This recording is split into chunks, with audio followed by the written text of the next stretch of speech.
مقدس ته کړي او 2 رکعاته نبی علیہ السلام او وسره چې کم صحابه بیت الله ته وکړل. نو دا 14 11 میاشتې او تقریبا 3 ورځې راځي. ایرونو چې کم ځای ته د دواړو جهانو مبارک سردار 14 میاشتې یا 11 میاشتې منځو کې او کم د مسلمان قبله د هغې نه برکتي ځای بل شته نشته.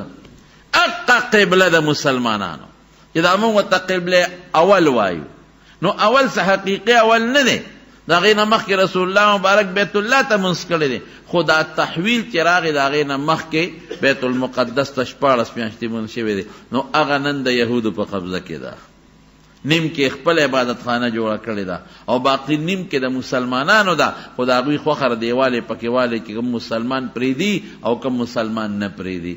نو نن پاکستان د امریکې صدر ټرمپ اعلان یې وکړ اوسه پورې